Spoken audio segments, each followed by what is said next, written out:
Salut à tous, j'espère que vous allez bien. Je vous retrouve aujourd'hui pour une nouvelle vidéo sur la chaîne. Et comme vous avez pu le voir dans le titre, aujourd'hui nous allons traiter exclusivement d'un ouvrage que j'ai déjà lu et dont j'entreprends la relecture. Il s'agit de La promesse de l'aube de Romain Gary, qui est un de mes livres préférés, mais qui mérite toutefois relecture de par sa densité, son propos et sa forme. Évidemment, le moteur et la raison qui justifie la création de cette vidéo aujourd'hui, c'est que je vais entreprendre l'analyse de la première partie de La promesse de l'aube avec mes élèves de 3e. J'ai donc commencé à faire des petites recherches, à lire certains articles. J'ai commencé également une biographie de Romain Gary et dès lors il me semblait judicieux de faire un point très régulier sur l'avancée de mon analyse de La promesse de l'aube.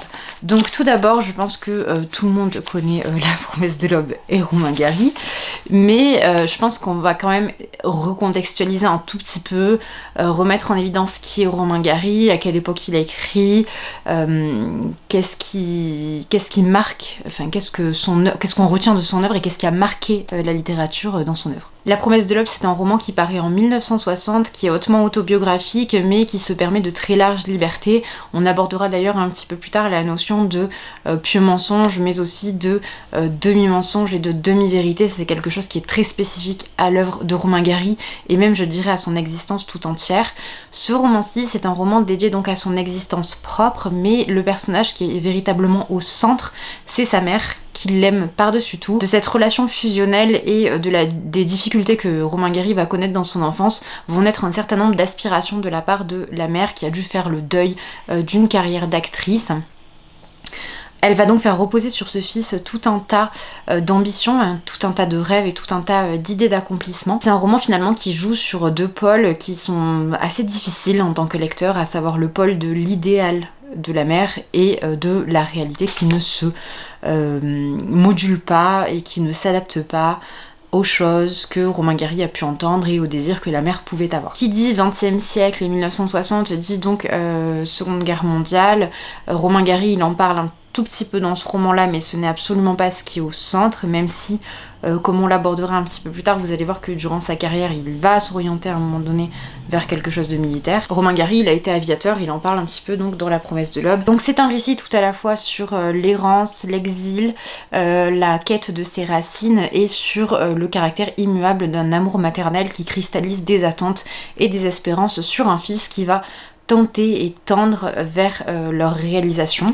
Bien au-delà de cela, mais je ne peux pas tout vous dire maintenant puisque nous allons analyser chapitre par chapitre, vous verrez que finalement la relation que les deux personnages, enfin que Romain Gary et sa mère entretiennent, va être un espèce de socle de développement pour cet homme qui va marquer l'histoire de manière extrêmement marginale. Je me suis permise de prendre quelques notes pour aborder les choses avec un petit peu plus de sérieux. Donc je vous cite ici un extrait d'un article de Carole Alamand qui s'appelle L'auteur est dans l'escalier, et c'est une relecture de La promesse de l'aube, donc à l'aune de ce lieu géographique qu'est l'escalier. Mais qu'importe, j'ai sélectionné un passage très précis qui m'intéressait. J'avais 8 ans je crois, déclare Gary, lorsque la vision grandiose qu'elle avait de mon avenir donna lieu à une scène dont le comique et l'horreur sont demeurés à jamais présents dans ma mémoire. Elle, c'est Nina Owesinska, la mère du narrateur. Le centre de son univers est celui de La promesse de l'aube. L'autobiographie de Gary, c'est leur histoire, celle d'un périple à travers l'Europe, de Moscou à Nice, mais aussi d'un métier à l'autre pour l'ancienne actrice. Donc c'est une présentation brève qui reprend un petit peu, alors c'est involontaire, hein. Je suis certainement influencée par des lectures annexes, mais ça reprend un petit peu ce que j'ai essayé de vous dire de manière peut-être un petit peu moins claire puisque non rédigée en ce qui me concerne. Donc maintenant que je vous ai présenté l'œuvre dans, je dirais, son cadre général. Il faut savoir que La promesse de l'aube n'est pas le premier roman de Romain Gary. Son premier énorme succès, c'est donc Les racines du ciel, qui reçoit le prix Goncourt en 1956. Un roman sur lequel je ne pourrais pas épiloguer puisque je ne l'ai pas encore lu. En revanche, j'ai lu La vie devant soi, qui lui reçoit le prix Goncourt en 1975, mais cette fois sous le pseudonyme d'Émile Ajar. Émile Ajar et Romain Gary sont la même personne, mais là aussi nous aurons l'occasion de revenir plus en détail sur cette excentricité de la vie de l'auteur qui est très intéressante et qui marque de manière définitive l'histoire de la littérature, puisque Romain Gary est le premier et seul auteur à avoir remporté 2 fois le prix Goncourt. Je vous propose qu'on commence l'étude chapitre par chapitre. Donc La promesse de l'aube est divisée en 3 parties. La partie qui va m'intéresser majoritairement, c'est la première qui s'arrête donc ici, c'est-à-dire au terme de 267 pages, mais évidemment je continuerai l'analyse afin que ce vlog soit complet. Mais la partie que j'étudie avec mes élèves, c'est cette partie-ci. Ensuite, je sélectionnerai des petits passages afin de faire des analyses, je dirais, un petit peu plus décrochées. Donc dans le premier chapitre de La promesse de l'aube, nous suivons Romain Gary lui-même, qui se trouve sur une plage qui se nomme Big Sur et qui est en Californie. C'est un moment assez contemplatif dans lequel le poète revient un petit peu sur son existence, et ce qui est très intéressant, c'est que les premiers mots du texte, ce sont donc c'est fini. À partir d'ici, on sait que le roman va être majoritairement construit sur l'idée de souvenirs et sur de très nombreuses analepses, ou de nombreux flashbacks si vous préférez, puisque on ne sait pas encore exactement ce qui s'est passé, mais on sait que la vie de Romain Gary connaît dès lors un changement drastique et qu'il va falloir expliquer ce qui avant était, je dirais, le quotidien, la routine et la réalité pour lui. À ce moment-là, l'homme a 44 ans, il parle très largement des attentes que sa mère va pouvoir cristalliser sur lui. Je vais revenir dessus juste après. Mais j'ai toutefois retenu plusieurs partie qui m'intéressait dans ce chapitre. Donc on a toute cette phase contemplative dont je vous parlais, un petit rappel des attentes que la maman peut avoir, avec notamment cette célèbre réplique « Tu seras un héros, tu seras général ». Gabriel D'Annunzio, ambassadeur de France, tous ces voyous ne savent pas qui tu es. Donc vraiment une foi démesurée en son fils. Et on arrive à un moment qui va faire appel directement aux souvenirs de l'enfance. Donc j'espère que je ne vais pas trop vite, mais c'est un roman dans lequel on rentre finalement très rapidement et on passe donc de l'époque présente, entre gros guillemets, au moment où Romain Gary semble écrire, à cette espèce justement d'analepse qui nous ramène à l'époque de son enfance. Donc à l'époque de son enfance, sa mère lui fait le récit et lui conte l'histoire de divers dieux qui sont des dieux plutôt malveillants, mal intentionnés et même carrément diaboliques pour certains. Romain Gary nous dit donc, en parlant d'eux, qu'il s'agit de la cohorte ennemie qui se penche sur moi à la recherche de quelques signes de défaite ou de soumission. Donc ce sont des dieux qui ont le regard sur lui et qui attendent une seule chose, qu'il trébuche, et donc qu'il embrasse un petit peu l'immoralité, les biais négatifs en tout cas portés par ces dieux. Donc le premier dieu qui est mentionné, et qui est donc une création de... Alors j'ignore si c'est une création de la mère, je dois reconnaître que cette partie-là je ne suis pas allée la chercher, j'étais beaucoup trop penchée sur un autre point que nous aborderons plus en amont dans l'étude, mais 3 dieux sont mentionnés. Le premier dieu dont parle Romain Gary, c'est Totoche, qui est le dieu de la bêtise, et il le présente ainsi. Je vais juste vous lire une petite phrase. Il dit donc: sa ruse préférée consiste à donner à la bêtise une forme géniale et à recruter parmi nous nos grands hommes pour assurer notre propre destruction. Donc il y a vraiment une volonté de nuire de la part du dieu. Il y a de grosses mentions d'événements politiques et historiques qui ont pu marquer l'Europe de manière significative. Et il y a une grosse critique aussi de l'influence que le dieu de la bêtise peut avoir sur les intellectuels qui, je dirais, ne sont pas du tout ouverts à la remise en question. Le second dieu qui est mentionné, il s'agit donc de Merzavka, qui est le dieu des vérités absolues. Alors ce dieu-là, il est présenté comme étant le plus vieux seigneur et maître. Les mots-clés que Romain Gary lui attache, c'est la mort, la souffrance et la haine. Et il nous mentionne que c'est un dieu qui opprime au nom des vérités absolues. Donc ce sont des vérités qui peuvent tout à la fois être morales, politiques ou religieuses. Et c'est une grosse critique ici que fait Romain Gary de toute forme de dogmatisme. Il dit donc, en parlant du dieu, il sait bien que les vérités absolues n'existent pas, qu'elles ne sont qu'un moyen de nous réduire à la servitude, et en ce moment même, dans l'air opalin de Big Sur, par-dessus l'aboiement des phoques, les cris des cormorans, l'écho de son rire triomphant roule vers moi de très loin, et même la voix de mon frère l'océan ne parvient pas à le dominer. Enfin, le troisième dieu qui est nommé, c'est Philoche, le dieu de la petitesse, des préjugés et du mépris. Romain Gary le présente ainsi: c'est un merveilleux organisateur de mouvements de masse, de guerre, de lynchage, de persécution, habile dialecticien, père de toutes les formations idéologiques, grand inquisiteur et amateur de guerre sainte, malgré son poil galeux, sa tête dizaine et ses petites pattes tordues. C'est un des dieux les plus puissants et les plus écoutés que l'on trouve toujours dans tous les camps, un des plus zélés gardiens de notre terre et qui nous en dispute la possession avec le plus de ruse et le plus d'habileté. Le portrait de ces 3 dieux nous permet d'illustrer la lutte permanente de Romain Gary contre ces démons qu'il s'impute certes, mais qui peuvent être imputés à la plupart des êtres humains. Il dit: lorsque je lève la tête, je crois apercevoir leur cuirasse étincelante et leur lance semble se braquer sur moi avec chaque rayon du ciel. Donc il y a vraiment une menace directe qui vient des dieux et qui interagit avec l'univers vivant de Romain Gary. La fin de ce chapitre, c'est donc l'objectif de l'auteur et l'explicitation donc de cette lutte permanente. Nous sommes aujourd'hui de vieux ennemis et c'est de ma lutte avec eux que je veux faire ici le récit. Ma mère avait été un de leurs jouets favoris. Dès mon plus jeune âge, je m'étais promis de la dérober à cette servitude. J'ai grandi dans l'attente du jour où je pourrais tendre enfin ma main vers le voile qui obscurcissait l'univers et découvrir soudain un visage de sagesse et de pitié. J'ai voulu disputer aux dieux absurdes et ivres de leur puissance la possession du monde et rendre la terre à ceux qui l'habitent de leur courage et de leur amour. Donc on a également ici quelque chose qui revient et qui va être récurrent dans La promesse de l'aube, c'est cette volonté de Romain Gary de rendre sa mère fière et de dépasser ce qu'elle a réussi à faire puisqu'elle a dû renoncer à certaines ambitions pour tout lui sacrifier, comme vous allez le voir juste après. On arrive ensuite au second chapitre qui est là aussi donc un mouvement de retour en arrière. Cette fois Romain Gary a 13 ans puisqu'on va avoir une succession de scènes à des âges différents. Il est en 4e dans un lycée à Nice. Il nous apprend que sa mère gagne finalement assez peu d'argent, elle est payée à la pièce, elle revend des vêtements de luxe dans une entrée d'hôtel dans laquelle elle a une vitrine, donc elle est payée à la marge. Ses revenus sont très modestes et c'est une femme seule pour élever son jeune garçon, chose qui est assez marginale. Et Romain Gary jusque-là n'éprouve pas de culpabilité quant à la situation, mais une scène bien précise va venir débloquer chez lui cet amer sentiment. Juste avant cela, nous avons toute une scène qui nous détaille donc la préparation du repas par la mère qui prépare un bout de viande pour Romain Gary et qui lui explique donc qu'elle n'en mangera pas parce que d'une part elle n'aime pas ça, qu'elle ne peut manger que des légumes et que le gras lui est interdit. Cependant, lui la surprend de cette façon. Ma mère était assise sur un tabouret. Elle tenait sur ses genoux la poêle à frire où mon beefsteak avait été cuit. Elle en essuyait soigneusement le fond graisseux avec des mouvements de pain qu'elle mangeait ensuite avidement. Et malgré son geste rapide pour dissimuler la poêle sous la serviette, je sus soudain dans un éclair toute la vérité sur les motifs réels de son régime végétarien.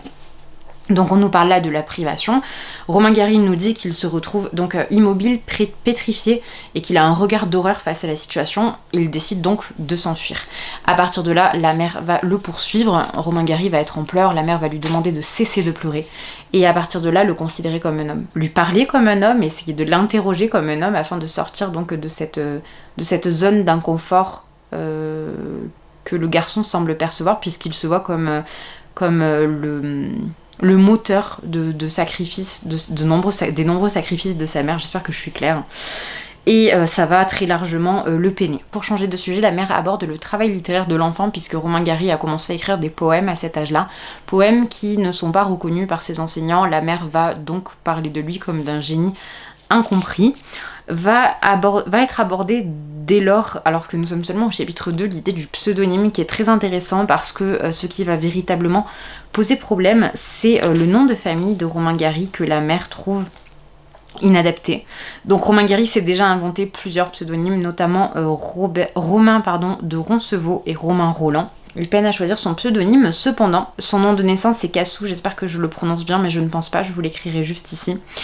La mère considère que son nom de famille serait un très bon nom de famille s'il avait excellé dans la musique. C'est d'ailleurs un art qu'elle a tenté de lui faire aimer, découvrir et adopter. Malheureusement, Romain Gary n'avait aucun talent pour la chose et s'est retrouvé quelque peu évincé de cette idée d'idéal de sa mère. C'est quelque chose qu'il regrette un petit peu, d'autant que très tôt dans sa vie, lorsqu'il avait... alors je ne me souviens plus... Je vais retrouver la ligne. Donc il avait 7 ans lorsque sa mère trouve un violon d'occasion en Pologne et lui offre afin qu'il l'apprenne. Lorsqu'il se rend à ses cours, les choses se passent très mal puisqu'il n'a aucun talent. Il explique les sentiments qu'il a pu faire ressentir à son maître violoniste qui visiblement était excédé par le manque de talent de cet enfant. Et suite à cet échec, donc le chapitre se clôt sur cette idée simple qui est un grand rêve s'était envolé puisque la mère doit renoncer aux ambitions musicales de ce fils qu'elle aurait voulu voir triompher au même titre que qu'un personnage dont nous allons parler juste après qui s'appelle Jascha Heifetz, j'espère que je le prononce bien, qui est un violoniste qui est né en Lituanie, donc à l'époque la Lituanie fait partie de l'Empire russe. Bon, il sera plus tard nationalisé américain. C'est un enfant qui va connaître très jeune un succès retentissant. Il commence à jouer du violon à l'âge de 3 ans. Entre ses 7 et ses 10 ans, il parcourt la plupart des grandes villes d'Europe afin de faire écouter sa musique à tout un chacun. Et il sera unanimement reconnu et encensé pour la qualité de son jeu et pour son génie. Romain Gary va dans le chapitre suivant, donc au début du chapitre 3, et je vais m'arrêter là parce que je parle déjà depuis 21 minutes, mais je vais amorcer, je dirais, l'étude de ce chapitre 3. La mère était admirative de ce succès très jeune de ce prodige de la musique classique, et c'est ce qu'elle ambitionnait pour son fils. À partir d'ici, Romain Gary va créer un souvenir qui n'existe pas, ou tout du moins je n'ai pas réussi à trouver la trace véritable de cet événement, puisqu'il se trouve que Jascha Heifetz aurait reçu la Légion d'honneur donc en 1939 et il serait devenu commandeur en 1957, donc une autre haute distinction. Romain Gary prétend avoir décerné la Légion d'honneur à ce violoniste au sein du chapitre 3, mais encore une fois aucun document officiel ne l'admet. Et d'ailleurs d'après plusieurs biographes de Gary, ce qui se passe c'est que Gary a tendance à mystifier sa vie, à la rendre bien plus légendaire et honorifique dans cette vue et dans cette aspiration de reconnaissance et d'honorer en fait finalement cette mère qui avait pour lui d'immenses attentes. Donc c'est un moment qui est très beau et c'est là qu'on va aborder une notion qui est vraiment absolument et catégoriquement liée à la promesse de l'homme, c'est l'idée du pieux mensonge, parce que l'existence de Romain Gary semble se construire ainsi. C'est assez amusant à voir d'un côté, je pense que c'est ce qui fait que ce livre fait sourire bon nombre de personnes, mais c'est aussi assez déroutant parce qu'on a du mal à comprendre de quelle manière l'identité de Romain Gary s'est véritablement construite entre rêve et réalité. Et toujours avec cette idée finalement de souffrance véritable qui ont existé, parce que Romain Gary il a été discriminé pour bon nombre de raisons. Il était polonais, il était pauvre, il était juif, donc autant vous dire qu'à l'époque les discriminations à son encontre étaient multiples, plurielles, et que c'était des souffrances véritables. Si je dois vous citer un extrait que j'ai relevé donc dans la biographie de Dominique Bonnat de Romain Gary, l'auteur nous dit: mensonge pieux pour entretenir les espérances de sa mère, mettre un baume sur ses chagrins et hâter un peu ce destin qui se fait odieusement attendre. Donc je vous mettrai toutes les références en barre d'informations si les choses vous intéressent. Ici on ne parle pas de la promesse de l'homme, mais je trouvais que ça renvoyait bien à cet ouvrage. C'est cet auteur qui parle également de demi-vérité et de demi-mensonge, comme nous le verrons. Je continuerai l'étude du chapitre 3 un petit peu plus tard, mais par contre je voudrais vraiment insister sur cette notion parce que on peut se sentir trahi en tant que lecteur. On a l'impression qu'un pacte n'est pas rempli parce que bon nombre des événements évoqués par Romain Gary ne sont pas réels ou sont embelli. Cet aspect-là, il faut le penser comme vraiment intrinsèque, je dirais, à sa personnalité.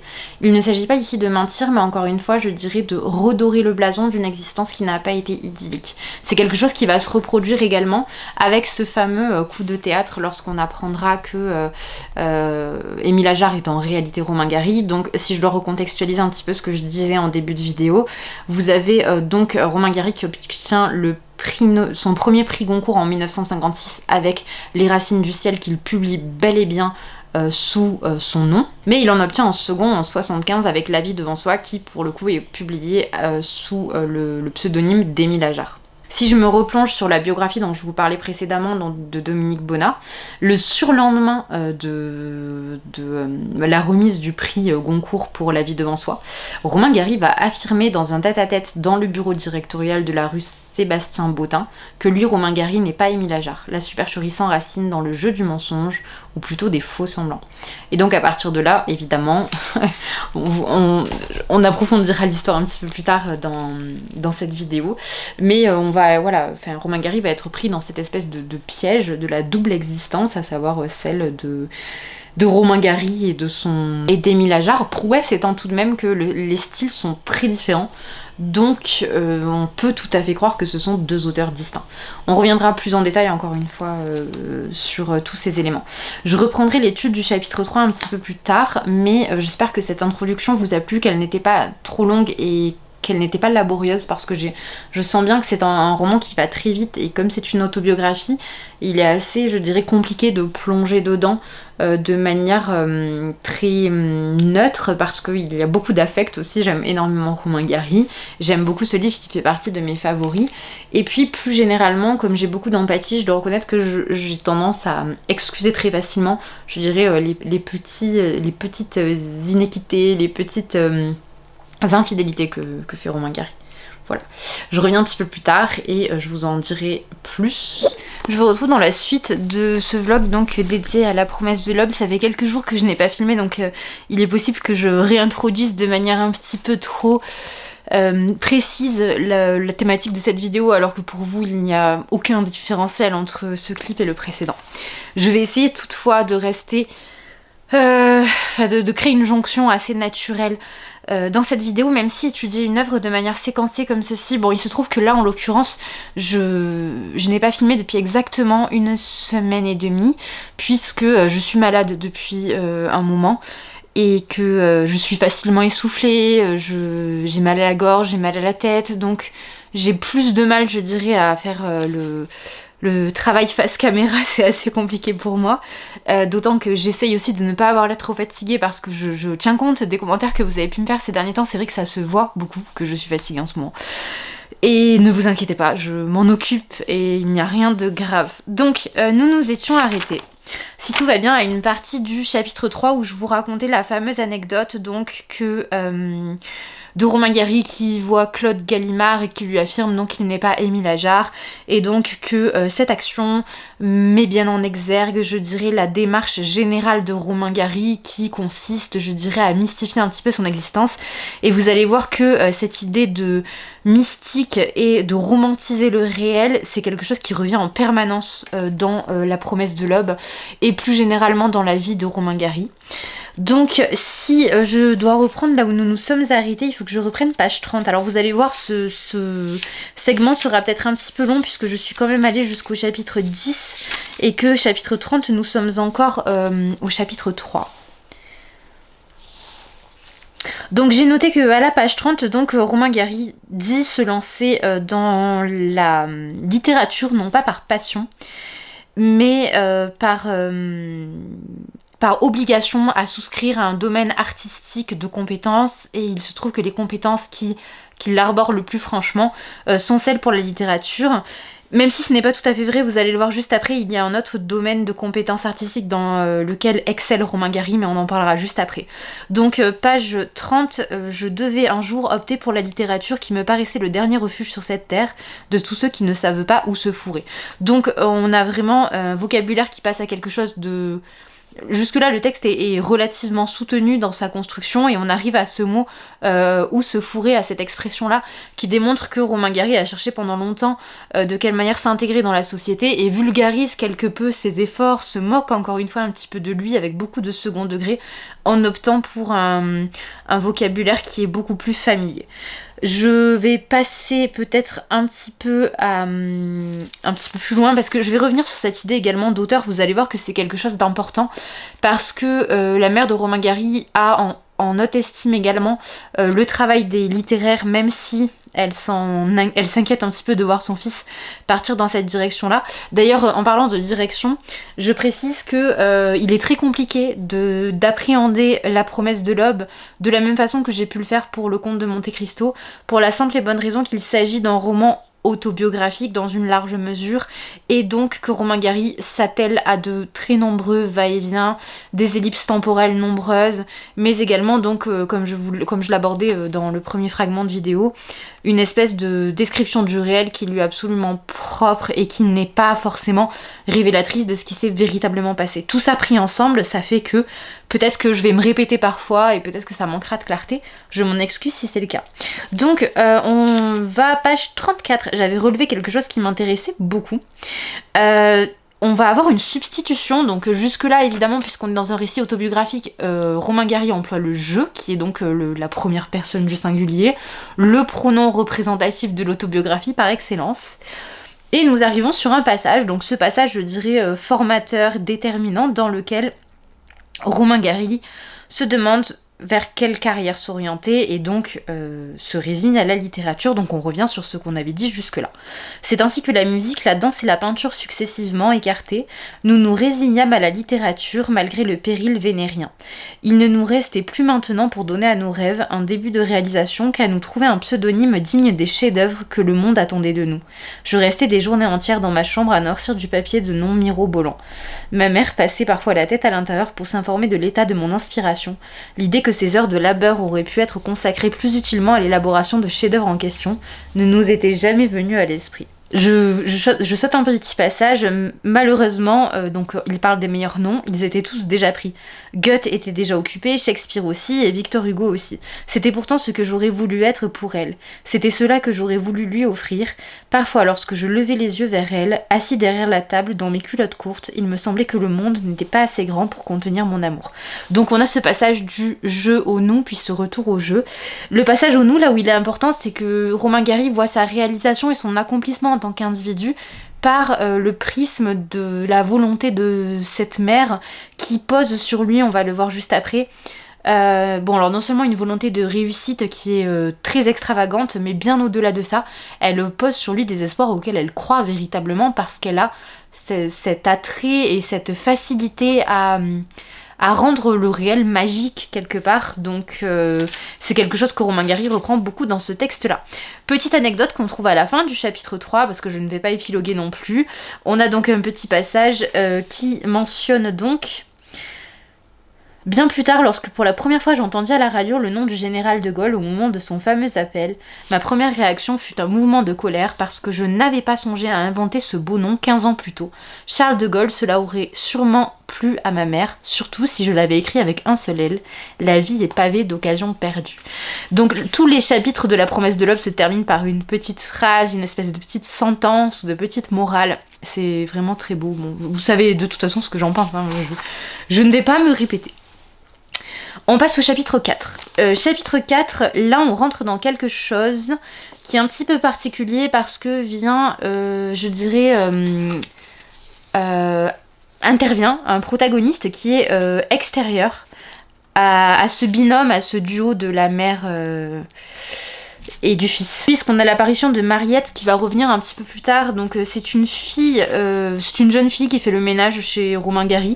Donc on a cette espèce d'intervention, on a vraiment deux figures féminines très différentes, une figure un peu prosaïque, un peu simple et très matérielle puisqu'elle provoque le désir sexuel chez Romain Gary, qui est donc incarnée par Mariette, et derrière nous avons sa mère.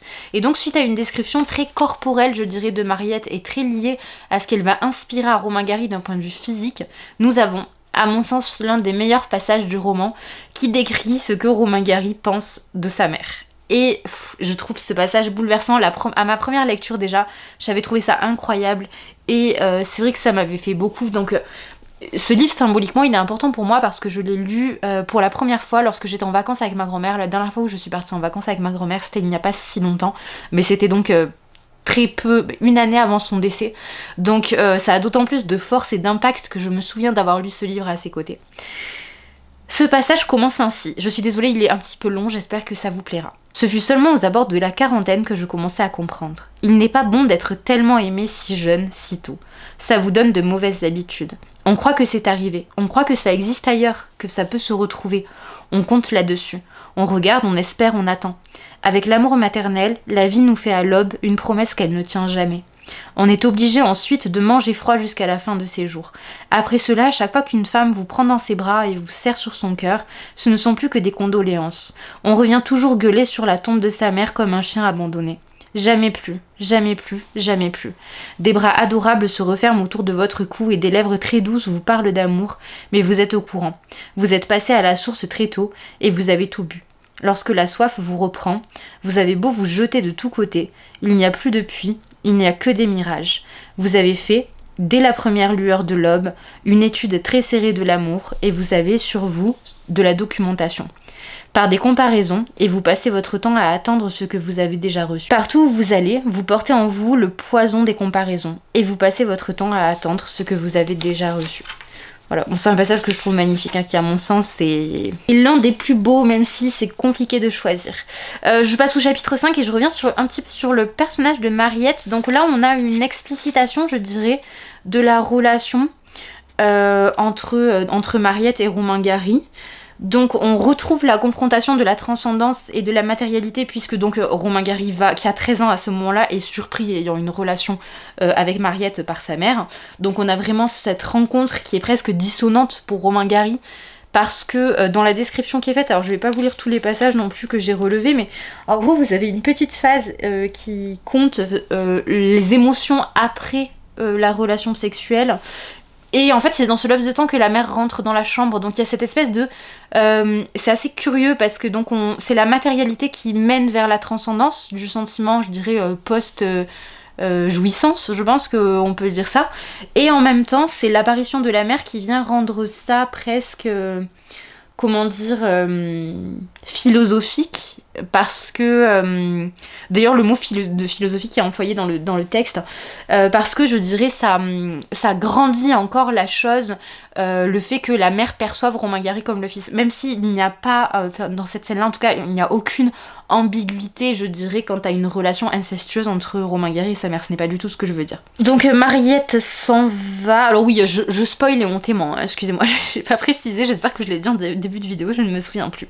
On a ensuite tout un passage dans lequel donc Romain Gary nous parle de son enfance, et alors là aussi on va rentrer dans quelque chose qui est très propre à La Promesse de l'Aube. C'est cette dissonance entre deux éléments. Donc Romain Gary, il est soumis très largement au racisme ambiant puisqu'il arrive en Pologne, donc il arrive, lui, qui est tributaire dépendant de la culture russe et qui a grandi dans cette culture-là, il arrive en Pologne et il est considéré immédiatement, tout comme sa mère, comme un voleur, comme un escroc, comme quelqu'un à qui on ne peut pas faire confiance. Et donc on a systématiquement cette opposition entre le monde que la mère imagine, et donc par extension que Romain Gary imagine, même si très vite il est lucide face à la situation, et ce qui se passe réellement. On a un passage notamment qui décrit la manière dont la mère parle de la France. Donc elle voit la France comme le pays de l'émancipation, de la liberté, le pays dans lequel son fils va s'épanouir, devenir un très grand représentant politique, un grand représentant militaire. Donc Romain Gary dit: jusqu'à ce jour, il m'arrive d'attendre la France, ce pays intéressant dont j'ai tellement entendu parler que je n'ai pas connu et que je ne connaîtrai jamais. Car la France que ma mère évoquait dans des descriptions lyriques et inspirée depuis ma plus tendre enfance avait fini par devenir pour moi un mythe fabuleux, entièrement à l'abri de la réalité, une sorte de chef-d'œuvre poétique qu'aucune expérience humaine ne pouvait atteindre ni révéler. On a toujours ce double vocabulaire, comme je vous le disais, donc ces descriptions qui sont un petit peu plus classiques dans leur forme, et puis systématiquement ce rappel à un élément un petit peu chimérique qui est toujours très beau, très intéressant, et qui fait donc la densité et l'intérêt de ce texte. Je pense que Romain Gary vous décrira la chose mieux que moi. En parlant de sa mère ici, il dit « Mais n'ayant rien appris, rien remarqué, elle continua à évoquer avec le même sourire confiant ce pays merveilleux qu'elle avait apporté avec elle dans son baluchon. Quant à moi, élevée dans ce musée imaginaire de toutes les noblesses et de toutes les vertus, mais n'ayant pas le don extraordinaire de ma mère de ne voir partout que les couleurs de son propre cœur, je passais d'abord mon temps à regarder autour de moi avec stupeur et à me frotter les yeux, et ensuite, l'âge d'homme venu, à livrer à la réalité un combat homérique et désespéré pour redresser le monde et le faire coïncider avec le rêve naïf qui habitait celle que j'aimais si tendrement. » Donc on a cette description encore une fois qui maximise et qui idéalise l'amour du fils pour la mère, on a toute cette dimension fantasque, chimérique, et cet appel à l'univers du conte aussi, c'est quelque chose qui revient pas mal. Puisque on a l'impression que la mère de Romain Gary raconte l'histoire de sa vie, ou tout du moins raconte à son fils ce que devrait être leur vie, sans s'attarder sur ce qu'elle est véritablement. Donc oui, il y a une forme de romantisation du réel extrêmement exacerbée, et ce contraste il est accentué par la présence très proche de mots qui vont venir montrer que la réalité n'a rien à voir avec la description qui est faite. Puisque par exemple dans ce que je viens de vous lire, on a un caractère immuable un petit peu et cette impression que le rêve permanent rend les personnes éternelles. Mais juste avant cela, vous avez la mention du visage ridé de la mère, du fait qu'elle soit vieillie, de ses cheveux tout blancs, etc. etc. qui montre bien que la mère s'ancre dans la temporalité et que s'ancrant ainsi dans le temps, elle est aussi tributaire du réel tel qu'il est véritablement. Et ensuite, juste en bas, on retrouve les mêmes choses, puisque immédiatement, on a une mention d'un usurier qui rentre dans l'appartement et qui saisit la totalité des biens de la famille. Donc on voit bien que cette romantisation du réel, elle cohabite avec, pour le coup, des événements factuels qui la démentent très grandement. Pour faire écho à ce que je vous disais concernant le rapport au conte, on a une partie, donc page 57, où Romain Gary nous dit « Ma mère me parlait de la France comme d'autres mères parlent de Blanche-Neige et du chat botté, et malgré tous mes efforts, je n'ai jamais pu me débarrasser entièrement de cette image féerique d'une France de héros et de vertus exemplaires. Je suis probablement un des rares hommes au monde restés fidèles à un conte de nourrice. » Et donc ce qui explique la crédulité de Romain Gary à cet âge-là, c'est notamment le fait, on a une mention à la page précédente, 56, que par exemple, à de nombreuses reprises, je vais juste régler l'appareil photo, à de nombreuses reprises, lui-même et sa mère sont sur le point d'être expulsés du domicile qu'ils habitent, et miraculeusement, le lendemain, le loyer est payé. Donc il y a des éléments comme cela qui viennent, je dirais, sauver, entre guillemets, la dureté du réel. Bon, ces nombreuses altercations avec les forces de l'ordre, puisque donc on a plusieurs accusations, par exemple là je suis face à un passage dans lequel la police polonaise accuse sa mère de recel d'objets volés. Donc on a tout ce passage là dans lequel on nous explique le racisme à l'égard des Russes à cette époque-là. Entrecoupé du fait qu'il y a de nombreuses altercations avec les voisins qui eux aussi sont soumis à une forme de discrimination et de racisme. On a une phrase qui tend à humilier la mère, hein, tout du moins, enfin, en tout cas lui, Romain Gary ne le vit pas comme ça, mais les voisins se moquent très largement d'elle. Donc elle dit tout d'abord que son fils sera ambassadeur de France, chevalier de la Légion d'honneur, grand auteur dramatique, Ibsen, Gabriel D'Annunzio. Et elle rajoute qu'il s'habillera à Londres, ce qui à l'époque est une marque en tout cas de... D'ailleurs je pense que c'est toujours d'actualité, mais une marque d'une part de moyens mais de bon goût. Donc Romain Gary dit par la suite « Il vaut peut-être mieux dire tout de suite pour la clarté de ce récit que je suis aujourd'hui consul général de France, compagnon de la Libération, officier de la Légion d'honneur, et que si je ne suis devenu ni Ibsen ni D'Annunzio, ce n'est pas faute d'avoir essayé. Et qu'on ne s'y trompe pas, je m'habille à Londres, j'ai horreur de la coupe anglaise, mais je n'ai pas le choix. » Donc très belle phrase aussi qui rend hommage à la mère d'une manière un petit peu originale. Je voulais simplement clarifier deux noms qui sont mentionnés, parce que bon, les noms d'Hugo... Qui est mentionné? Il y a Hugo, je ne sais plus, plusieurs auteurs français très connus sont mentionnés, mais c'est vrai qu'on entend beaucoup moins parler de Ibsen, qui est un dramaturge norvégien du 19e siècle, et l'un des pères du théâtre moderne. Il inscrit la littérature, les codes de la littérature réaliste dans le théâtre.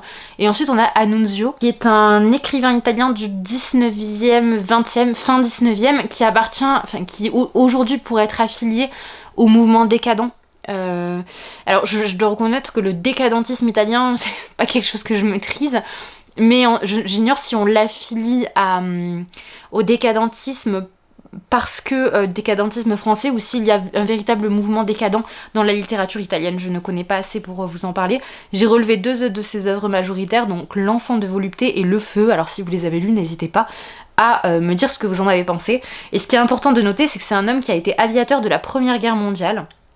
Donc ça veut dire qu'il s'inscrivait aussi dans le paysage politique au-delà de son talent et de son poids en tant qu'écrivain. Il a initialement soutenu les régimes fascistes. Il a initialement soutenu les mouvements fascistes, puis s'est émancipé et a renié finalement cette première affiliation. Donc ce chapitre, il mettait véritablement l'accent sur les moqueries et le mépris que la mère et les aspirations pour le fils pouvaient susciter chez les personnes étrangères à la famille. C'est un chapitre qui est très difficile parce qu'on voit que Romain Gary enfant a conscience de la gravité des propos tenus par les autres adultes, alors que la mère arrive toujours à garder, je dirais, une certaine à garder une espèce de masque et à toujours donc se convaincre de la réussite obligatoire et nécessaire de ce fils. Nécessaire non pas parce qu'elle veut, même s'il y a quand même une part de revanche sur l'existence, parce que la mère de Romain Gary est une grande actrice, on le verra un petit peu plus tard, mais donc il y a une part de revanche sur la vie, de tout avoir sacrifié pour ce fils. Elle veut que ce fils brille dans le milieu artistique et soit aimé, adulé, reconnu, etc., etc. Mais il y a quand même toute une part de négation de la réalité, parce que la réalité est trop dure à admettre, et notamment on le verra parce que élever un enfant seul à cette époque-là, en ayant fui la Russie, en passant par la Pologne, en arrivant en France, en manquant cruellement d'argent, en essayant toujours de jongler avec tout ce qu'on a pour faire pour permettre à ce fils d'avoir les mêmes chances de réussite que ses camarades, ce n'est pas rien. On arrive ensuite au chapitre 7, qui est une espèce de petite parenthèse, je dirais, dans le texte. C'est un très très beau chapitre. Donc c'est le chapitre de Monsieur Piekielny.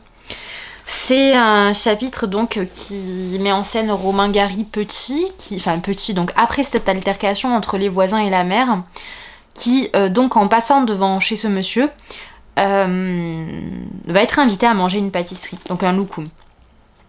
Il va accepter et à partir de là, l'homme va lui faire comprendre qu'il croit grandement en son potentiel et en ce que dit la mère. Donc il croit qu'il sera ambassadeur et qu'il rencontrera les grands hommes du monde. Vraiment un passage qui est très très beau, parce que moi c'est un passage qui m'a fait pleurer. Il m'avait fait pleurer à la première lecture, il m'a d'autant plus fait pleurer ici.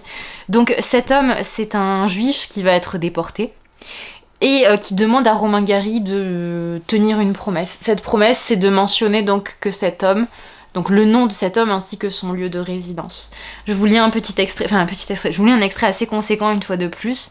Donc ce que demande l'homme, c'est « Promets-moi de leur dire, au numéro 16 de la rue Groulanka, habiter Monsieur Piekielny ». Ce que dit Romain Gary ensuite. Je crus presque voir le petit homme s'agiter et gesticuler, frapper du pied et s'arracher les poils de sa barbiche, essayant de se rattraper à mon attention. Je tentais de le retenir, mais les mots montèrent tout seuls et mes lèvres décidaient à réaliser le rêve. Promesse faite, donc on se retrouve bien plus tard, lorsque Romain Gary fait donc partie d'un escadron, et l'escadron est salué par la reine Elisabeth.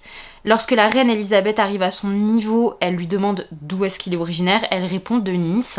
Et il rajoute « Ce fut plus fort que moi. Je crus presque voir le petit homme s'agiter et gesticuler. » Donc, Monsieur Piekielny. Frapper du pied et s'arracher les poils de sa barbiche, essayant de se rappeler à mon attention. Je tentais de me retenir, mais les mots montèrent tout seuls à mes lèvres et, décidé à réaliser le rêve fou d'une souris, j'annonçai à la reine, à haute et intelligible voix, au numéro 16 de la rue Grande Poulanka, à Wilno, habitait un certain Monsieur Piekielny. Sa Majesté inclina gracieusement la tête et continua la revue.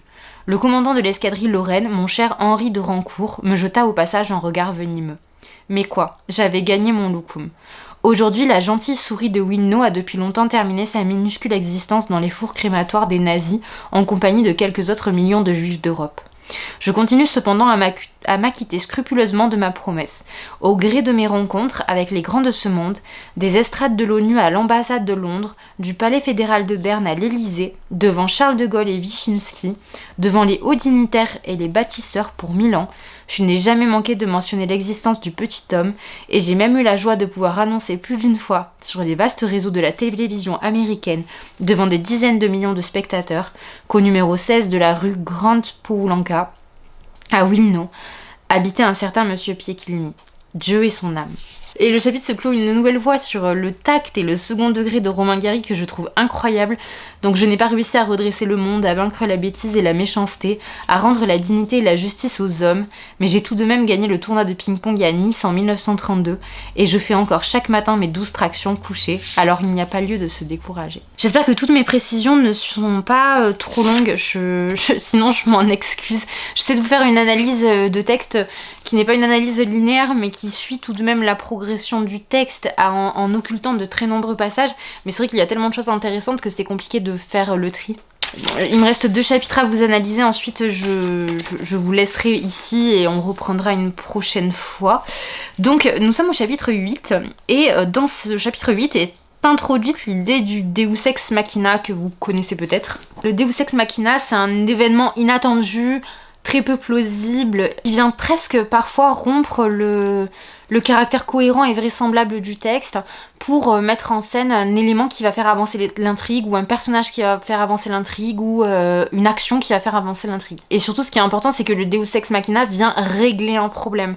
Donc il vient mettre fin aux difficultés d'un personnage. Si on regarde un petit peu l'origine du mot, donc ça renvoie au théâtre grec, dans lesquels vous aviez donc des machines qui animaient les protagonistes censés jouer les dieux, et donc qui apparaissaient véritablement sur scène, d'où le Deus Ex Machina. Donc le dieu, pour le coup, était visible, entrer dans, je dirais, le champ de l'espace et de la vie du théâtre, et venait donc, encore une fois, apporter un élément de résolution aux situations rencontrées par le héros. Donc on a ici une introduction de chapitre un petit peu classique, et on arrive sur cette phrase: à ce début de réussite, il manquait un élément de transcendance, de merveilleux, un Deus Ex Machina qui viendrait transformer notre premier succès en une victoire définitive et écrasante sur l'adversité. Puisqu'à ce moment-là, la mère est installée à Paris et sa boutique de vêtements commence à bien marcher. Et là, elle va mettre en place un subterfuge qui est vraiment brillant, donc elle va provoquer le destin finalement. Elle va donc faire croire qu'un homme qui se nomme Alex Gubernatis sera présent lors de l'inauguration d'une partie de sa boutique. Évidemment, ce n'est pas le cas. Mais pour faire croire à la venue de l'homme, elle va embaucher donc un ancien acteur talentueux qui n'a pas connu donc le destin qu'il pensait mériter. Et cet homme va accepter de jouer ce rôle. Les choses manquent de mal tourner puisque l'homme boit trop, et la mère finit par l'enfermer dans une chambre afin de ne pas avoir de problème à régler, mais tout le monde croit que l'homme est venu, et tout le monde pense donc que la société de la mère jouit d'un certain prestige et d'une certaine reconnaissance, même à l'international. On a à plusieurs reprises des mentions qui reviennent, j'en ai relevé une, mais ma mère avait besoin de merveilleux. Vous pouvez rajouter fantastique, romantisme, tragique, parce que tout ça est vrai, la mère a tendance toujours à romantiser sa vie, comme je vous le disais. On passe au chapitre suivant, qui est le dernier que nous analyserons aujourd'hui, et qui aborde quelque chose qui jusque-là n'était pas très présent. À ce moment-là, Romain Gary parle donc de sa tristesse à l'idée de voir sa mère pleurer quand elle le regarde dans les yeux. Et c'est à ce moment-là donc qu'il comprend qu'effectivement, dans son regard, la mère voit l'absent, c'est-à-dire le père, puisque le père de Romain Gary n'est jamais mentionné explicitement pour l'instant, on est page 77, et on sent qu'il y a un manque de cette femme qui peine donc à joindre les deux bouts et qui fait tout pour que son fils ne sente pas le manque de son père. Donc Romain Gary nous dit, donc page 77, il me fallut plusieurs années pour m'orienter dans cette réponse. Un jour je compris, ma mère avait déjà 60 ans et moi 24. Mais parfois son regard cherchait mes yeux, avec une tristesse infinie, et je savais bien que dans le soupir qui soulevait alors sa poitrine, ce n'était pas de moi qu'il s'agissait. Je la laissais faire, Dieu me pardonne. Il m'est même arrivé, à l'âge d'homme, de lever exprès les yeux vers la lumière et de demeurer ainsi pour l'aider à se souvenir. J'ai toujours fait pour elle tout ce que j'ai pu. Bon, c'est un très beau passage. Ensuite, on a au dos, donc à la page 78, une mention d'Anna Karénine, de plusieurs personnages. Et donc on parle de la mère, il y avait dans ses élans d'imagination quelque chose d'étonnamment démodé et d'un romanesque vieillot. Je crois qu'elle cherchait à recréer ainsi, autour d'elle, un monde qu'elle n'avait jamais connu autrement qu'à travers les romans russes antérieurs à 1900, date à laquelle la bonne littérature s'arrêtait pour elle. Bon, ça me fait un petit peu penser à Madame Bovary, et au bovarisme plus généralement, cette petite phrase. Et on va voir donc comme je vous l'ai dit, la temporalité est difficile à suivre, hein, puisque là on a un retour en arrière, et donc Romain Gary nous explique de quelle manière la mère va employer l'argent qui va être le sien suite à sa réussite au sein de sa société de vêtements. Petite précision, le passage que je vous ai lu où Romain Gary a 24 ans est donc plus tardif, mais on a des croisements comme ceci d'éléments de vie, ce qui est logique puisque nous sommes dans une autobiographie. Donc il dit pratiquer 1 demi-heure de tir, 1 demi-heure de cheval, gymnastique et exercices respiratoires. La page d'après, il mentionne le latin, l'allemand, l'anglais, le calcul, l'histoire, la géographie, la littérature, tout un tas de matières différentes, et il l'appuie toutefois sur une idée qui est celle de les visages donc de ces enseignants ont laissé aussi peu de traces dans ma mémoire que les matières qu'ils étaient chargés de m'enseigner. On sent ici qu'il veut créer une rupture puisqu'on a ce qu'on appelle une accumulation, donc la figure de style, on accumule un certain nombre d'éléments qui sont donnés. Donc si je vous les renomme, le latin, l'allemand, l'anglais, le calcul, l'histoire, la géographie, la littérature, une succession de professeurs dont les noms et les visages ont laissé aussi peu de traces dans ma mémoire que les matières qu'ils étaient chargés de m'enseigner. Et donc on a cette espèce d'antithèse qui va jouer sur l'accumulation donc des matières et donc le fait que ça devrait frapper l'esprit du jeune homme et le fait que pourtant il n'en reste rien à sa mémoire. Donc c'est assez, voilà, c'est assez marrant et tragique à la fois. Et franchement, à mon sens, c'est vraiment ce qui caractérise ce titre, c'est qu'on a à la fois des éléments tragiques et d'autres qui sont rocambolesques, je dirais, mais d'autres qui sont beaucoup plus convenus et simples et dans lesquels, je dirais, Romain Gary se prend beaucoup moins au sérieux et regarde son existence avec un second degré bien plus accru. Il ne quitte jamais ce second degré-là, mais on a des phases bien plus axées sur, je dirais, comment je pourrais exprimer ça? Je suis désolée, j'ai un petit peu du mal, je perds mes mots, mais je dirais, par moments, on est sur l'étalage de l'émotion, sur l'étalage de ce qu'on voudrait faire pour l'être aimé, sur la transcendance de l'amour, donc sur quelque chose qui ne dépend pas de tout ce qui va être simple, prosaïque, matériel. Et puis par moments, on a des analyses qui sont factuelles, comme ce que je vous ai dit, par exemple, sur le tournoi de ping-pong.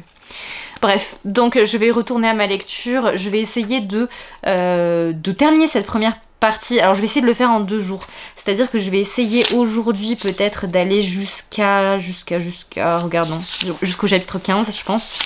Comme ça la prochaine analyse que je vous fais ira jusqu'au chapitre 15 et ensuite on sera au début de la seconde partie, donc ce sera le chapitre 20 et là je vous laisserai. Si la vidéo vous a plu, je ferai peut-être une partie suivante, donc en tout cas je ferai peut-être je suis désolée, j'étais en train de coller mes post-it, je n'arrive pas à faire 2 choses à la fois. Donc si le concept vous a plu, je me lancerai peut-être dans l'analyse de la seconde partie de La Promesse de l'Aube et peut-être plus tard dans l'analyse de la 3e et dernière partie. Peut-être que je tournerai d'avance les vidéos en terminant la lecture, parce que moi ça ne me coûte rien finalement de clarifier les idées que je peux avoir, bien au contraire ça me permet de structurer ce que... Alors évidemment je ne dis pas tout ça à mes élèves, parce que bon, d'une part je n'en ai pas le temps et d'autre part ils sont au collège, donc il n'y a pas nécessité à aller si loin je dirais dans l'analyse du texte, même s'il y a des choses franchement qu'ils arrivent à trouver que je trouve incroyables, vraiment. Je suis très fière d'eux, là j'ai corrigé leur copie sur donc une analyse d'un poème de Victor Hugo qui était donc elle avait pris ce pli dans son âge enfantin de venir dans ma chambre un peu chaque matin, donc qui parle de Léopoldine, et en classe on avait étudié Demain dès l'aube. Et vraiment, ils ont réussi à faire une analyse du texte que j'ai trouvé hyper pertinente pour des 3e. C'était vraiment très intéressant à lire. Je leur dis, je leur dirai, mais je leur dirai peut-être pas autant que vraiment la fierté que je ressens de voir qu'ils ont une vraie curiosité pour la littérature et qu'en fait, même ceux qui sont réfractaires à l'idée d'étudier les textes ont trouvé un intérêt dans la découverte dans le croisement, je dirais, d'idées qu'ils ont pu faire sur Victor Hugo. Et j'espère vraiment réussir à leur faire comprendre à quel point ce texte est un chef-d'œuvre et à quel point, oui, il est accessible d'un point de vue du vocabulaire, mais qu'est-ce qu'il est riche d'un point de vue humain, qu'est-ce qu'il est bourré d'apprentissage sur l'amour, sur la déception, sur la réussite, sur la carrière, sur les échecs, sur les renoncements aussi. C'est vraiment, pour moi, c'est un chef-d'œuvre. J'adore ce livre. Je vous laisse et je reviens un peu plus tard. On retrouve en théorie pour clore ce vlog sur Romain Gary, enfin tout du moins sur la première partie de La Promesse de l'Aube. Je suis désolée, je suis beaucoup trop évasive, rien à voir, je vous fais pas une vidéo dédiée à Romain Gary. Je me suis arrêtée précédemment au chapitre 9 dans ce que je mentionnais. Alors je vous montre un petit peu à quoi ressemble ma prise de notes. Je suis désolée, j'ai Indy qui vient de se réveiller, je pense qu'elle va demander à sortir. Non, peut-être pas. Donc, alors en termes de notation, j'ai travaillé avec ces post-it-ci qui viennent de... je ne sais plus. Je dois reconnaître que j'en ai un sacré paquet, certainement de chez Amazon peut-être, je sais pas. Enfin, c'est rare que je commande sur Amazon, mais ça doit faire partie d'un très très vieux lot que j'avais acheté il y a de cela des années. En vrai, c'est hyper rentable, surtout quand vous êtes un maniaque des post-it comme je le suis. Je sais que par exemple, quand je lis un Zola, je passe à peu près la moitié d'un ensemble de post-it comme celui-ci. Donc c'est quelque chose que dont j'use et j'abuse. Alors attendez, je vais faire sortir Indy, j'en étais sûre. Ensuite, mais je vous ferai peut-être une vidéo dédiée sur le sujet, j'en ai fait une qui a maintenant quelques années, j'ai un petit peu changé ma façon de faire, donc j'ai travaillé avec pour la prise de notes, j'ai travaillé avec Peppermate, comme ceci. C'est les médiums. Je pense que les plus fins auraient été plus adaptés, mais bon voilà. Bon, j'ai majoritairement travaillé avec ceux-là et avec des surligneurs classiques stabilo comme ceux-là. Bon, j'ai plein de couleurs différentes pour bien segmenter la totalité de ce que je fais. Donc, ce vlog, je vous l'avais expliqué, il a été fait dans... Je dirais qu'il avait une double utilité pour moi. Première, créer un contenu approfondi autour d'un de mes titres préférés. Et seconde utilité, c'est je fais étudier cette première partie seulement à mes élèves de 3e cette année. Donc c'est expérimental, c'est ma première année avec les 3e déjà d'une part. Et d'autre part, je pense que la plume de Gary à la relecture a quelque chose d'aisé pour un adulte, je dirais, accoutumé à la littérature classique. Mais je me demande si le registre de langue presque parlé parfois de Gary n'est pas susceptible de perdre un lectorat jeune, et c'est quelque chose dont je me rendrai compte très prochainement puisque je vais largement débattre avec mes élèves. Nous partons du chapitre 10, alors que je m'y remette. Donc on est sur un chapitre qui aborde pour la première fois la question du père chez Romain Gary. C'est quelque chose qui est complètement laissé de côté dans La promesse de l'aube, qui est un livre qui se focalise donc sur les espérances, les attentes et les aspirations d'une mère pour son fils, et de l'amour également, je dirais, transcendant que le fils éprouve pour la mère. Donc la figure paternelle est nécessairement absente. Tout du moins elle l'était donc les 83 premières pages. Nous arrivons à la page donc à l'introduction du chapitre 10. Et donc nous savons que ce jour-là, Romain Gary reçoit donc une bicyclette de la part de quelqu'un. Donc la mère refuse de dire de qui vient le cadeau vient du père en réalité, et cette figure de l'absent, elle est importante parce que justement, disons que si elle n'était pas du tout évoquée, le lecteur, je dirais, par lui-même s'interrogerait sur la nature, l'identité du père. Là, en l'occurrence, il le ferait peut-être, le lecteur.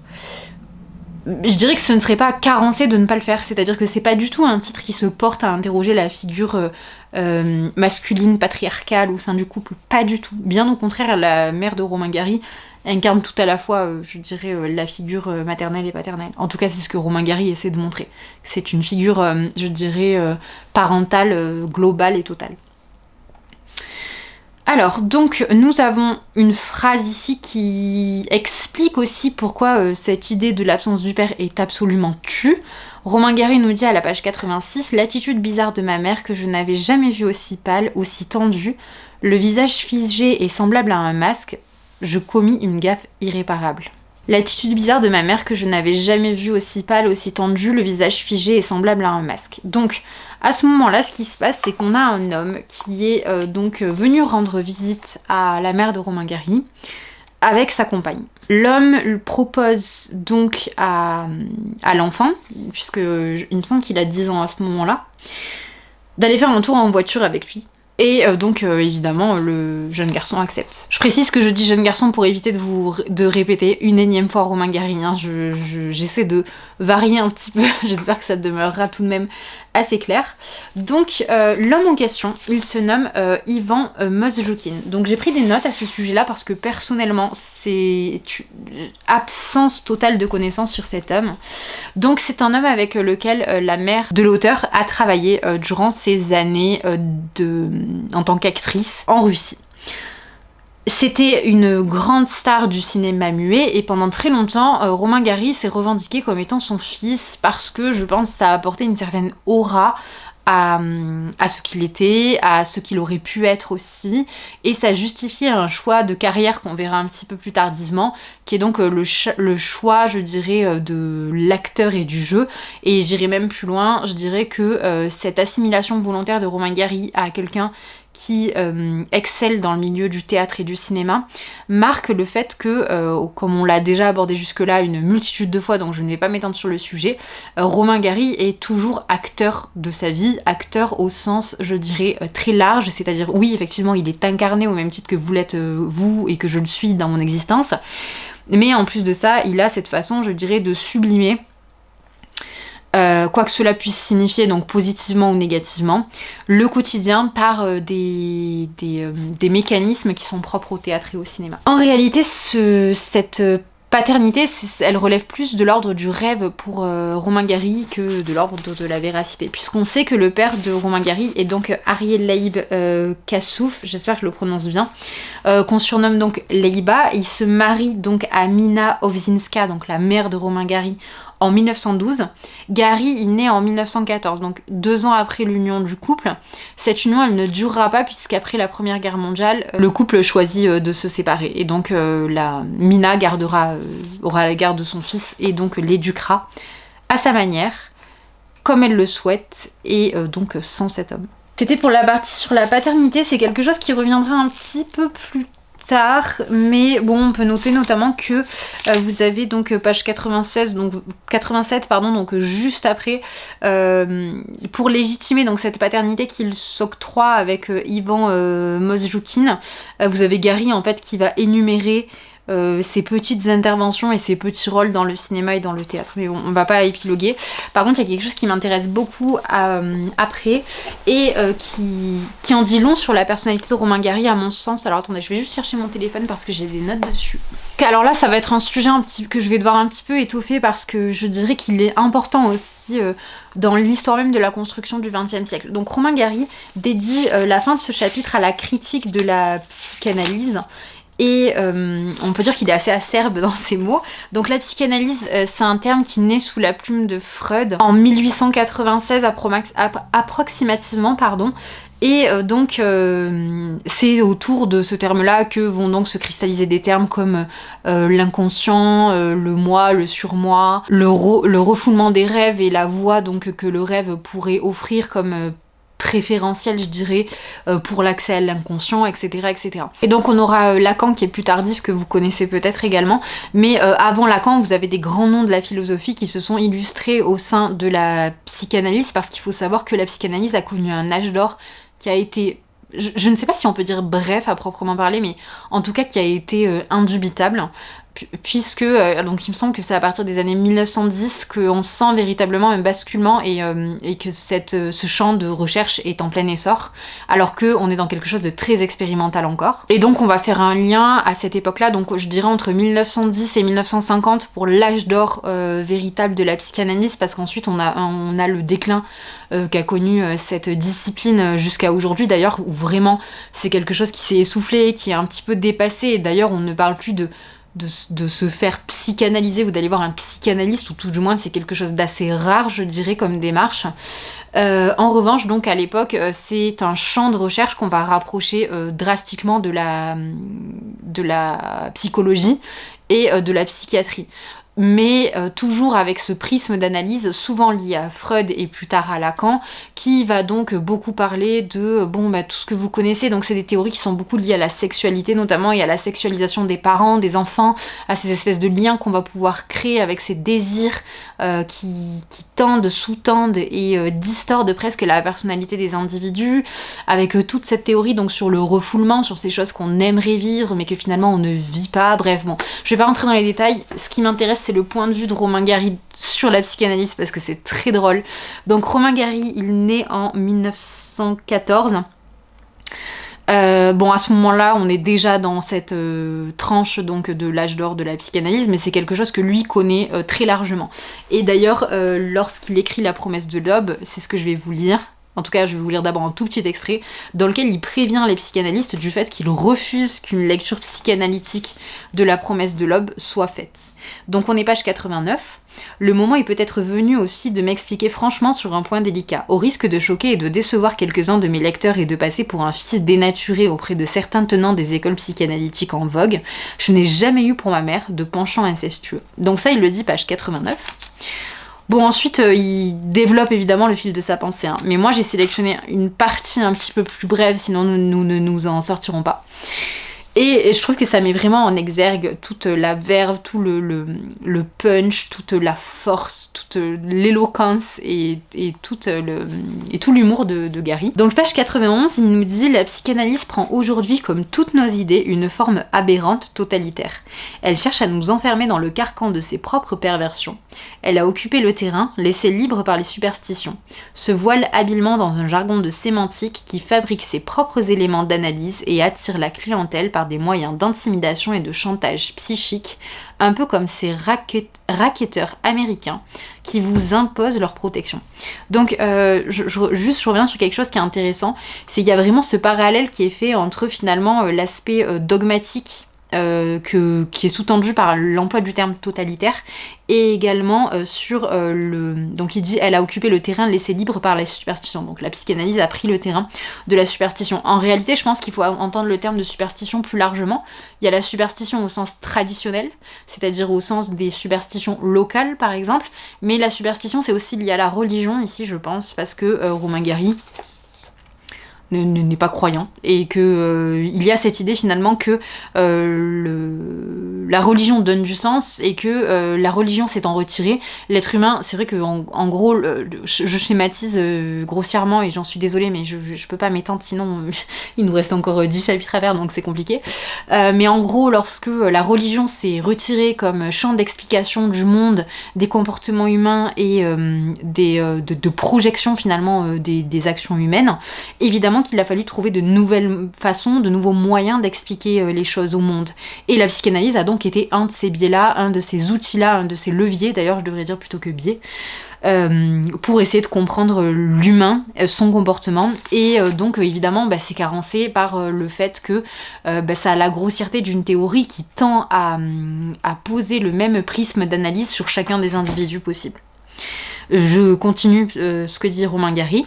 Je laisse donc volontiers aux charlatans et aux détraqués qui nous commandent dans tant de domaines le soin d'expliquer mon sentiment pour ma mère par quelques enflures pathologiques, étant donné ce que la liberté, la fraternité et les plus nobles aspirations de l'homme sont devenues entre leurs mains. Je ne vois pas pourquoi la simplicité de l'amour filial ne se déformerait pas dans leur cervelle malade à l'image du reste. Voilà, moi je trouve ça très drôle, parce que c'est très virulent, c'est très cru, mais c'est très bien écrit. Et Indy veut rentrer cette fois, donc je reviens.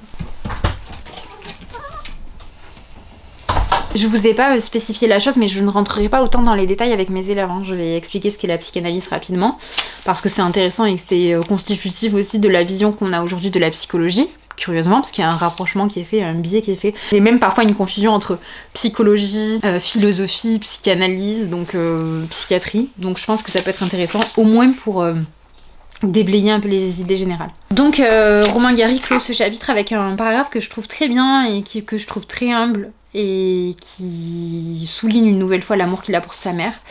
Car j'ai à peine besoin de dire que ce qui me fait tenter ici ce récit, c'est bien le caractère commun, fraternel et reconnaissable de ma tendresse.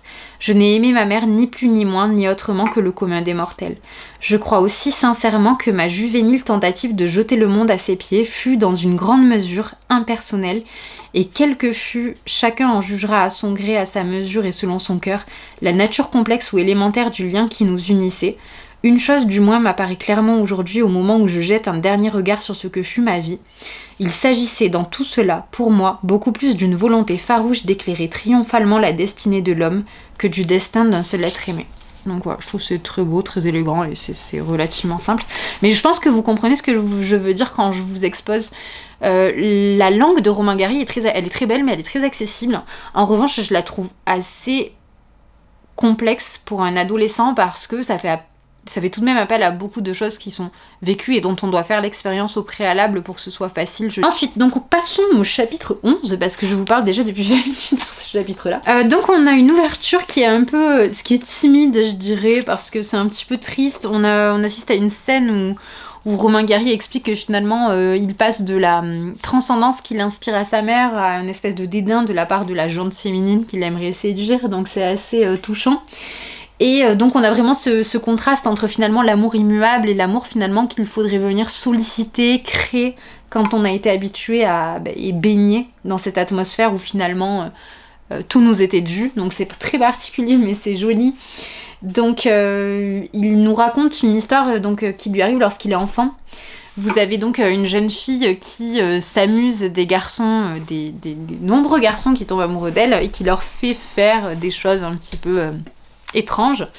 Et notamment va donc arriver à Romain Gary quelque chose d'assez vous allez voir d'assez surprenant.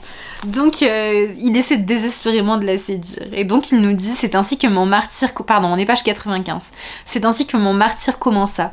Au cours des jours qui suivirent, je mangeai pour Valentine plusieurs poignées de vers de terre, un grand nombre de papillons, 1 kilo de cerises avec les noyaux, une souris, et pour finir, je peux dire qu'à 9 ans, c'est-à-dire bien plus jeune que Casanova, je pris place parmi les plus grands amants de tous les temps, en accomplissant une prouesse amoureuse que personne à ma connaissance n'est jamais venu égaler. Je mangeais pour ma bien-aimée un soulier en caoutchouc.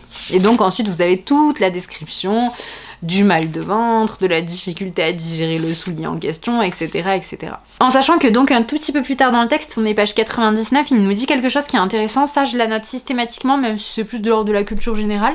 Il dit: mon amour d'enfant, donc c'est-à-dire cet amour avec Valentine, m'inspira 20 ans plus tard mon premier roman, Éducation européenne, et aussi certains passages du Grand Vestiaire. Donc c'est toujours bon à savoir. On passe ensuite à la page 102, donc on est à la fin du chapitre.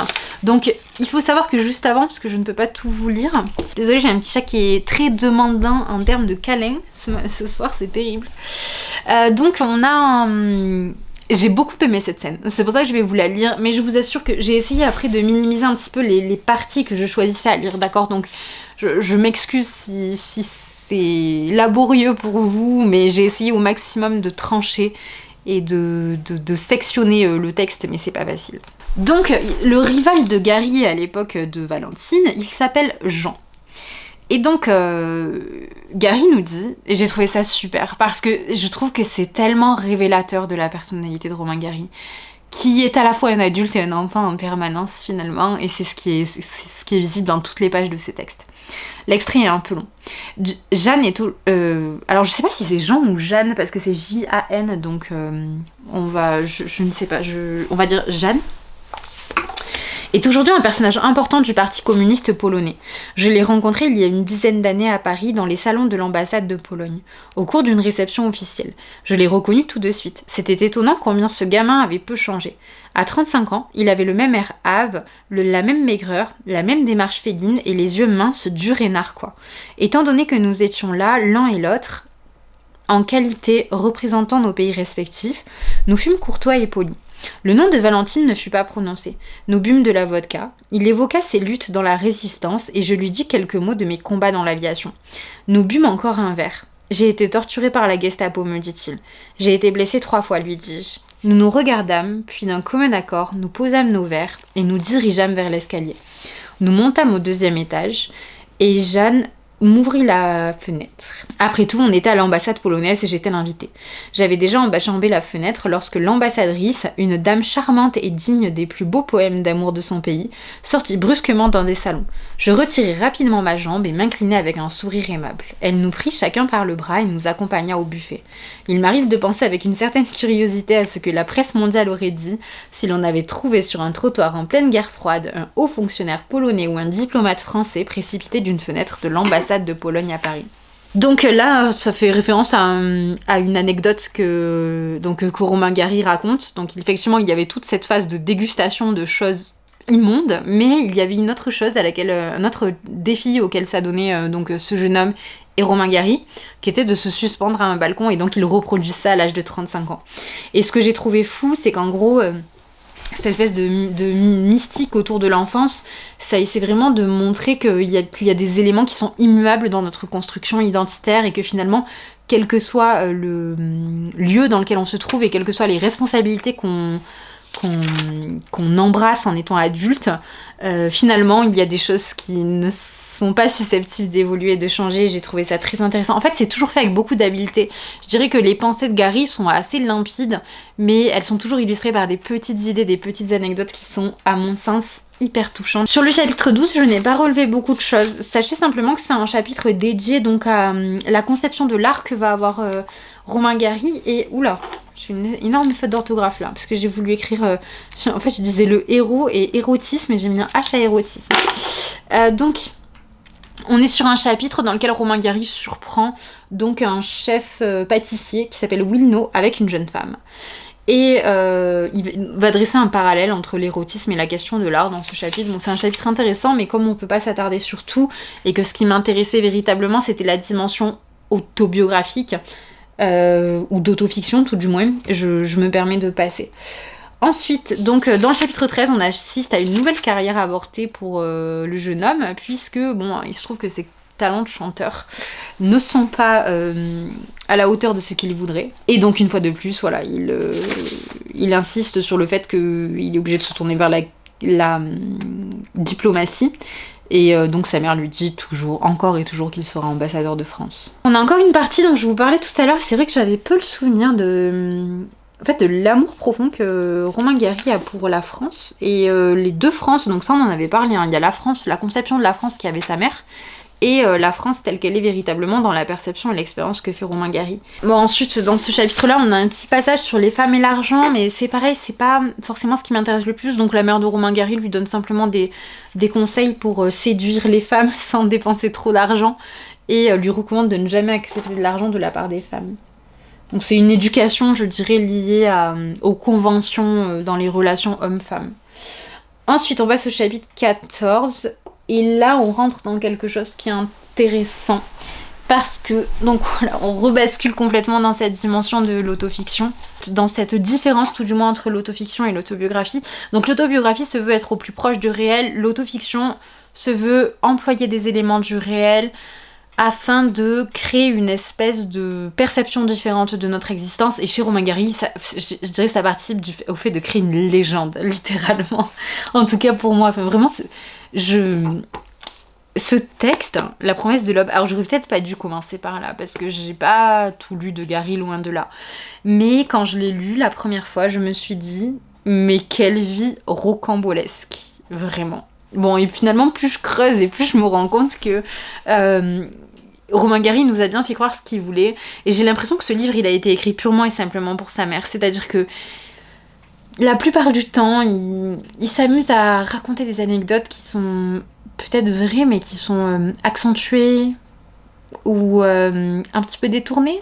C'est-à-dire, il ne ment pas à proprement parler. D'ailleurs, c'est assez drôle parce que plus tard, vous allez le voir dans le texte, je sais pas si j'ai surligné ce passage, mais il dit, texto, qu'il n'est pas un menteur, mais qu'il y a une chose sur laquelle il a menti, et je l'aborderai avec vous juste après. Donc, alors, mon père avait quitté ma mère peu après ma naissance, et chaque fois que je mentionnais son nom, ce que je ne faisais que très rarement, ma mère et Agnella se regardaient rapidement et le sujet de conversation était immédiatement changé. Je savais bien cependant, par des bribes de conversation surprises par-ci par-là, qu'il y avait là quelque chose de gênant, d'un peu douloureux même, et j'eus vite fait de comprendre qu'il valait mieux éviter d'en parler. Donc je saute tout un passage. Il n'est vraiment entré dans ma vie, donc le père, qu'à sa mort, et d'une façon que je n'oublierai jamais. Je savais bien qu'il était mort pendant la guerre dans une chambre à gaz, exécuté comme un juif, avec sa femme et ses 2 enfants, alors âgés, je crois, de quelques 15 et 16 ans. Mais ce fut seulement en 1956 que j'appris un détail particulièrement révoltant sur sa fin tragique. Venant de Bolivie, où j'étais chargée d'affaires, je m'étais rendue à cette époque à Paris, afin de recevoir le prix Goncourt, pour un roman que je venais de publier, Les Racines du ciel. Parmi les lettres qui m'étaient parvenues à cette occasion, il y en avait une qui me donnait des détails sur la mort de celui que j'avais si peu connu. Il n'était pas du tout mort dans la chambre à gaz, comme on me l'avait dit. Il était mort de peur sur le chemin du supplice, à quelques pas de l'entrée. La personne qui m'écrivait la lettre avait été le préposé à la porte, le réceptionniste. Je ne sais pas comment lui donner un nom, ni quel est le titre officiel qui l'assumait. Donc ça c'est la réception de la lettre. Et alors donc là on rend certainement que la lettre est véridique, j'avoue que je ne sais pas. En revanche, ce que je suis allée chercher, c'est cette partie-là. J'ai eu la chance. Donc là, on est quand même sur un événement tragique. Je veux dire, apprendre la mort de son père, déporté dans un camp avec le reste de sa famille, même si Romain Gary n'a pas fréquenté son père, ça, c'est quand même susceptible de heurter très largement. D'autant que Romain Gary est familier des atrocités qui ont été commises pendant la Seconde Guerre mondiale, puisqu'il était au premier plan. J'ai eu de la chance. Albert Camus est passé à ce moment-là, et voyant bien que j'étais indisposée, il m'a emmenée dans son bureau. L'homme qui est mort ainsi était pour moi un étranger, mais ce jour-là, il devint mon père à tout jamais.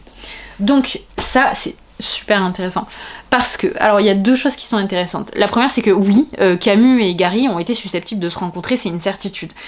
Par contre, il n'y a rien du tout qui atteste que Camus ait reçu Gary un jour dans son bureau pour le réconforter lorsqu'il apprend la mort de son père. Rien du tout. Et l'autre chose que je trouve très intéressante, c'est que c'est un terme qu'on ne voit pas souvent chez Gary, en tout cas là j'ai pas le souvenir de l'avoir beaucoup vu, mais il y a cette phrase. L'homme qui est mort ainsi était pour moi un étranger, mais ce jour-là il devint mon père à tout jamais.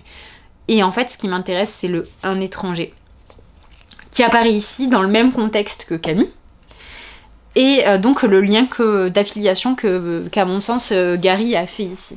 C'est-à-dire qu'en gros, il aurait pu choisir n'importe quel auteur de cette époque-là. Donc en gros, ce qui est intéressant, c'est qu'ici, donc Camus n'a pas reçu le Goncourt. Par contre, il a reçu le Nobel en 57. Gary, lui, donc reçoit le Goncourt en 56 pour Les Racines du ciel. Donc La promesse de l'aube est écrite bien après. Hein. Donc je pense qu'il y a déjà cette volonté de montrer que Camus est étranger donc à ce lieu-là des bureaux des Goncourt, parce qu'il n'a pas été nommé. Donc c'était marrant de retrouver ce terme d'étranger avec une proximité si grande avec le nom de Camus et les agissements de Camus, qui apparaît donc comme un personnage réconfortant ici, en sachant que il me semble que l'un des personnages les moins rassurants de la littérature est bien le protagoniste que nous trouvons dans l'étranger. Allez, on passe au chapitre 15. Bon, je vous lis pas la suite, je suis restée un petit peu de côté, c'est un petit peu politique la suite du chapitre dans lequel vous trouvez Camus, donc on va pas épiloguer.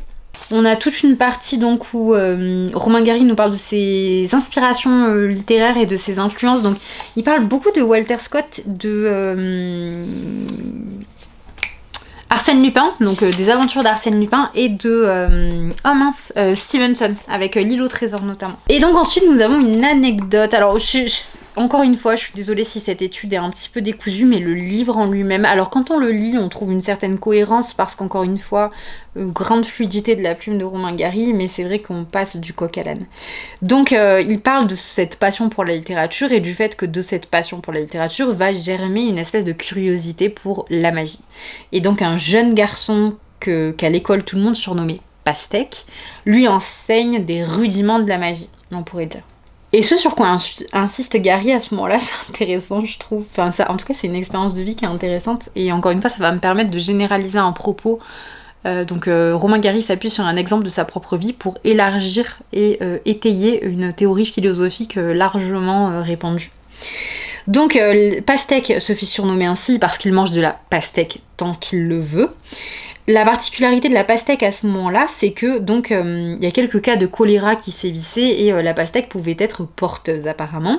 Donc beaucoup de parents interdisaient aux enfants la consommation de pastèque. Donc Romain Gary nous dit, en parlant donc de l'époque à laquelle il écrit, j'ai beau me gaver de mon fruit préféré, donc de pastèque, il serait vain de nier que je sentirai toujours la morsure du regret dans mon cœur et que toutes les pastèques du monde ne me feront pas oublier celle que je n'ai pas mangée à 8 ans, lorsque j'en avais le plus envie, et que la pastèque absolue continuera de me narguer jusqu'à la fin de mes jours, toujours présente, pressentie, et toujours hors de portée. Ce que j'aime bien avec ce passage, c'est que donc l'idée de la pastèque absolue, déjà ça fait penser un petit peu à la chose en soi chez Platon, et il est évident qu'on peut pas dévorer, toucher, faire l'expérience physique de quelque chose de conceptuel. Et ça, je trouve ça super.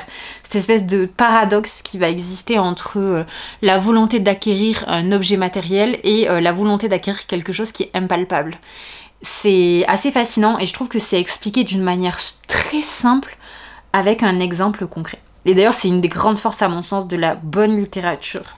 De la littérature tout court, c'est d'illustrer à la perfection des idées philosophiques qui peuvent paraître barbares, difficiles à comprendre ou volontairement obscures, par l'exemple et par l'expérience de vie en fait qui vient souligner donc les théories en les imageant. Voilà, c'était juste une petite partie philosophique. Alors, donc au chapitre 16, Romain Gary nous explique qu'il avait une santé fragile, qu'il a failli mourir plusieurs fois, notamment de la scarlatine. Et en fait, sa mère s'est ruinée littéralement pour lui venir en aide et le soigner en appelant les plus éminents médecins des 4 coins de l'Europe. Donc, à terme, ce qui se passe, c'est que les créanciers débarquent dans la maison et prennent absolument toutes les possessions de la petite famille. Romain Gary, il a 10 ans à ce moment-là, il va vouloir se positionner comme un sauveur, et donc il va aborder ces hommes qui viennent ravager sa maison et aussi l'antenne dans laquelle travaille la mère de Romain Gary. Donc il va jouer, il va chanter, il va danser et essayer d'amuser sa mère pour finalement lui faire penser à autre chose. Et je trouve qu'il dit quelque chose de très beau, de très simple mais de très beau. C'est qu'il voulait lui faire comprendre en gros que son plus grand bien n'était pas perdu, c'est-à-dire ce dans quoi elle avait investi le plus largement, à savoir lui, était toujours là. Et donc au terme de ce chapitre 16, on a un déménagement à Varsovie. La partie sur Varsovie, elle va extrêmement vite parce qu'elle tient tout entière dans l'élément du chapitre 17 qui est un véritable cap dans le livre, ceci dit. Donc Gary ne peut pas rentrer au lycée français alors que c'est ce que sa mère souhaitait. Parce que le collège est beaucoup trop cher. Il y a quelque chose aussi que j'ai noté parce qu'on en a parlé un petit peu plus tôt, mais donc au début du chapitre 17, on a cette phrase « Quelqu'un de l'étranger vint en aide à ma mère, lui envoyant très régulièrement des sommes d'argent qui nous permettaient de subsister. » Donc on a cette espèce d'idée de l'argent magique et d'apparition un petit peu comme le Deus Ex Machina qu'on avait vu plus tôt. Et c'est une idée qui revient tout le temps dans La Promesse de l'Aube. Donc on a cet échec de la mère qui ne peut pas payer les études de son fils au sein du lycée français à Varsovie. Et arrive ce passage où Romain Gary dit quelque chose qui est amusant quand on connaît la teneur du texte, parce qu'en soi il y a tellement d'exagération. Ici je dois faire un aveu, je mens assez peu, car le mensonge a pour moi un goût douceâtre d'impuissance. Il me laisse trop loin du but. Mais lorsqu'on me demande où à Varsovie j'ai fait mes études, je réponds toujours au lycée français. C'est une question de principe. Ma mère avait fait de son mieux, et je ne vois pas pourquoi je la priverais du fruit de son labeur. Voilà, donc c'est un petit passage que je trouve intéressant parce que justement on aborde cette question du mensonge. Donc à l'école, Romain Gary, ça se passe pas très bien, hein, parce qu'en réalité, tout le monde se moque de lui, même si lui le prend avec beaucoup de détachement, pour son désir de partir en France et pour cette volonté qu'il avait donc d'adhérer et de rejoindre le lycée français. On a toute une partie aussi qui parle d'une autre carrière avortée de Gary, qui est celle d'acteurs sur les planches, donc d'acteurs de théâtre. Et donc c'est assez drôle parce que donc en fin de... Alors dans mes recherches en tout cas c'est quelque chose qui est vrai. Donc il joue une pièce au collège, lycée, et il fait un parallèle en gros avec le moment où il remonte sur les planches que bien plus tard, donc 16 années après, et il le fait devant De Gaulle. Donc c'est assez amusant, et d'ailleurs apparemment c'est un moment qui est assez... ridicule pour lui parce que il joue une espèce de scénette avec ses camarades de régiment, et c'est vrai que bon le passage est assez drôle, je vais pas tout vous lire, mais donc en gros ils font une représentation devant De Gaulle et ça se passe très mal alors que la veille ça s'était très bien passé. Voilà, donc il y a tout un parallèle qui est fait entre sa vie militaire et donc sa vie artistique à ce moment-là, parce qu'il est finalement confronté donc à son chef quelque part, en tout cas son grand chef, et il va faire une démonstration artistique qui va tomber à l'eau, et c'est assez c'est une forme d'autodérision. À la fin donc on passe au chapitre 18. Donc là on a vraiment l'évocation longue du fait que Romain Gary vit la maman de Romain Gary se fait largement insulter à l'école, et d'ailleurs c'est un moment que Romain Gary souhaite dédier à une question qui je pense le travaille lourdement avec cette question d'argent magique. C'est de démentir le fait que beaucoup de ses camarades de l'époque accusaient sa mère de se prostituer. Donc on a toute une partie dans laquelle il expose les raisons qui font que non, sa mère avait eu de l'argent aussi parce que c'était une très bonne actrice, qu'elle était talentueuse, et que non, ce n'était pas une prostituée, et ça a l'air d'être vraiment une question à laquelle il tient. Et d'ailleurs j'étais assez surprise, pour tout vous dire, à la relecture, que cette question n'arrive pas plus tôt, parce que oui, on a le point de vue de Romain Gary enfant, mais on a aussi très souvent le point de vue de Romain Gary adulte, et ça m'étonnait que la question ne soit pas soulignée. Alors j'imagine que c'est pour laisser le plus longtemps possible cette idée de candeur qui est sous-jacente dans la considération qu'il a de sa mère, c'est certain. Il y a quelque chose qui fait drastiquement donc basculer les événements, et je me suis trompée, c'était donc pas au chapitre 17, c'est au chapitre 18, donc c'est la fin de cette première partie. Puisque ce qui se passe, c'est que donc la famille est ruinée. Romain Gary n'a pas pu aller en France, puisque la mère n'en a pas les moyens. Et donc à l'école, Romain Gary, donc la mère de Romain Gary se fait insulter. Et donc la mère réagit d'une façon qui va beaucoup surprendre Romain Gary, puisqu'elle va lui demander non seulement de la défendre, mais elle va le frapper. chose qui n'était jamais arrivée jusque-là, et que Romain Gary va essayer de gérer du mieux qu'il peut, mais il est complètement démuni face à la situation. Et ça marque une rupture parce qu'à partir de là, voilà, il va aller étudier en France, les choses vont devenir plus concrètes. Et d'ailleurs la partie 2 donc s'ouvrira sur cette découverte véritable de la France qui ne passera plus donc par le prisme de l'interprétation et des fabulations de la mère concernant ce pays. Et voilà, c'est tout ce que je voulais vous dire. Je vais pas, je pourrais un petit peu plus aborder cette question de la violence de la mère à ce moment-là, mais je pense que c'est un mouvement de révolte, c'est un mouvement qui interroge le sacrifice et le poids du sacrifice qu'a représenté l'éducation du garçon pour derrière donc accepter les remontrances et les insultes que les camarades profèrent. Et j'ai terminé l'étude de cette première partie avec vous, n'hésitez pas à me dire si ça vous a plu, donc évidemment il faudra que je vous mette un petit message en début de vidéo parce que je spoil éhontément le récit, mais j'espère que ça vous a plu et n'hésitez pas à me dire si vous voulez la suite de l'analyse avec la partie 2 et la partie 3, ce sera un plaisir de vous la tourner. Pour ce type de vidéo ça me prend énormément de temps, donc c'est pareil si vous voulez me laisser un petit commentaire pour me dire ce que vous en avez pensé dans le détail, si certaines choses sont trop longues, trop courtes, peu claires, vraiment n'hésitez pas, je suis vraiment preneuse de vos recommandations parce qu'encore une fois j'avais fait ce format avec le Comte de Monte Cristo, mais on est dans une trame narrative unique, les choses se suivent assez facilement, les chronologies sont fiables, avec Romain Gary c'est en dents de scie, donc vraiment n'hésitez pas à me dire ce que vous en avez pensé, je serais très curieuse d'avoir vos avis. D'ici la prochaine vidéo, je vous souhaite une très bonne journée ou une très bonne soirée, je vous dis à bientôt.